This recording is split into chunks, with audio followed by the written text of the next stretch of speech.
They say no Thanksgiving or Christmas dinner is complete without cranberry sauce. I say I could take it or leave it, and I usually leave it, but I wanted to do something that was raw and amazing, so I'm giving you my version of cranberry sauce. So what we're going to do is create some, because juice. Cranberries, see, first of all, cranberries are so tart, which is why most commercial cranberries are cooked to death and loaded with sugar. It's loaded with sugar. And I understand, but it's not what we should be eating. All that sugar, right? And then it's so cooked that you're not really getting all the true benefits of the cranberries. Are so great for your kidneys and your urinary tract. But when you cook them to death, you're not getting a whole lot of benefit. So, how about raw cranberries? Now, the trick with the raw cranberries that you really have to give them flavor because, again, they're just so tart. So, ideally, I would have liked to have soaked my raisins in the orange juice. That would have been ideal. But I didn't do it. So, we're going to add our cranberries to our blender, actually a food processor. Look at that juice. You know why it looks juicy like that? Because I left them out for hours and yesterday, and then I put them in the refrigerator today. So I'm going to add these plump raisins that have been soaking for hours, the apricots. All right.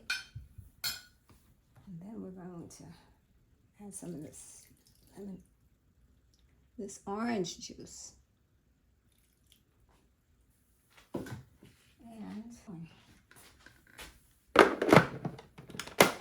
I'll use my hands.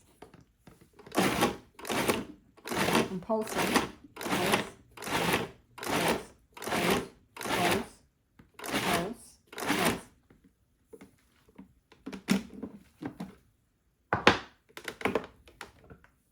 This is looking like.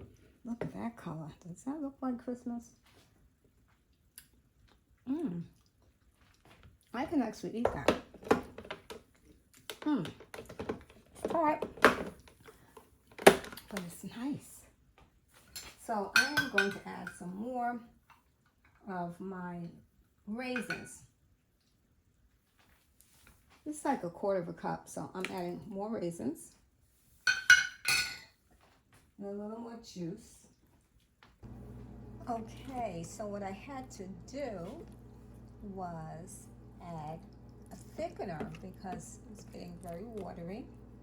Not very watery, but too watery for it to be what we want it to be. Because most people are used to cranberry sauce being very gelatinous, like a jelly.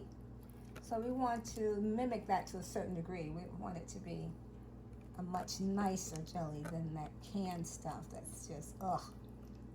I don't know how people can eat that. You see already I added 3 teaspoons of the chia there. And you can see it's already starting to thicken up and starting to look more like a jelly kind of thing, right? Jelly consistency. Now your other option is to use sea moss, but unfortunately I did not have any sea moss.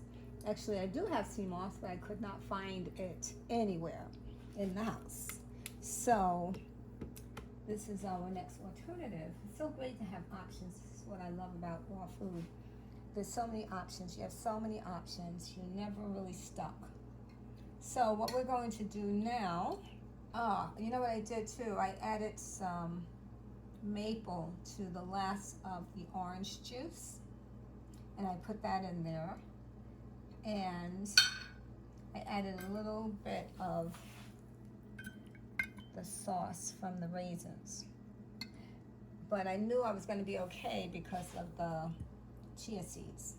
All right, so now what we're going to do, just to make it look a little more festive. Now, of course, this is going to cause you to have like a burst of tartness, but I think it's going to be worth it to have something really pretty.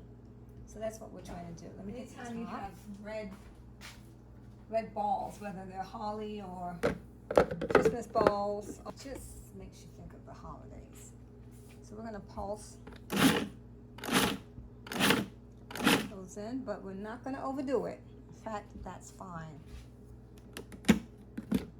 because we want those beautiful balls of cranberries to be very evident. And look at that. I think that's it. This is perfect. It's perfect. So let's give it a taste. So my hand here. Remember those sweet tart candies? Sweet or tart? That's exactly what this is. Sweet tarts. I think they're beautiful. All of those little cranberries in there. All right. So there you have it, the cranberry sauce.